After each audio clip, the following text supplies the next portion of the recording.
Saan kayo pupunta? Tapos na kayo? Mahal, napaga ka yata. Umupo kayo rito. Mahal, I'm sorry, mahal. Ang sabi ko, umupo kayo rito.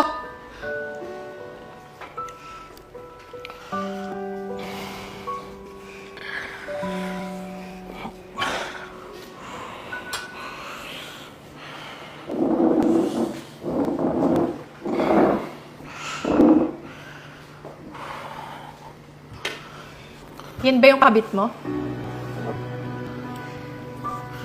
Mahal naman, please. Sagot! Siya ba yung kabit mo? Mauna na po ako sa inyo. Sorry. Subukan mong tumayo dyan. Sinasabi ko sa'yo. Tutusok talaga sa mata mo tong tinidor na hawak ko. Ano? Masarap ba yung asawa ko? Anong feeling na nakakasira ka ng pamilya? Anong feeling maging kabit? Masaya ba? Mahal, please, tama na. Hindi ko yung kinakausap ko, tumahimik ka dyan, Jigo. Antay mo kung matapos dito sa kabit mo. Ano, hindi ka sasagot? Ay, tutusok ko talaga sa ito. Hindi po. Sorry po. Hindi. Eh, mukhang enjoy kayo kaninang dalawa sa kama. Napakabababoy nyo, alam nyo ba yun? At ikaw namang lalaki ka, alam mong may asawa ka, o patong ka talaga sa iba? Dahil sa ano? Dahil mas masarap siya sa akin? Dahil mas malaking dibdib niya sa akin? Dahil mas bata siya? Mahal, hindi naman ganun. Hindi ko alam eh. Hindi mo alam? O hindi mo alam na mahuhuli ko kayo sa akto? Pasalamat nga kayong dalawa eh. Nakapagtimpi pa ako. Inantay ko pa na matapos kayo. Kahit ang sakit-sakit sa akin makita na nakapatong ka sa iba, alam mo ba yun? Sa loob ng 6 na taon, Jigo. 6 na taon. 6 na taon yung sinayang mo dahil dyan sa malanding babae na yan. Kung sa bagay, wala ka naman talagang konsensya, di ba? Dahil wala na akong pakinabang sa'yo. Dahil hindi kita mabigyan ng anak, tama ba? Kaya humanap ka na lang ng iba na mas kaya kang bigyan ng pamilya. Alam mo ba kung gaano kasakit sa akin tong ginawa mo? Buong buhay ko, binigay ko para sa'yo. Buong buhay ko, ginawa ko lahat para lang maging masaya ka, Jigo. Hindi ko naman gusto na hindi kita mabigyan ng anak eh. Gusto ko rin magkaroon ng pamilya. Gusto ko rin na sa'yo ko buuin lahat yun. Pero sinira mo nang dahil lang sa kanya.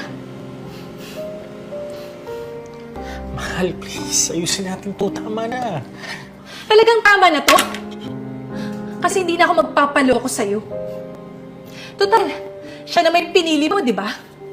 Eh di magsama kayo. Sana mas maging masaya ka sa kanya. Sana mas maging okay ka sa kanya. At ikaw, alagaan mo yung asawa ko. Sana makontento siya sa'yo. Umalis na kayo. Layas!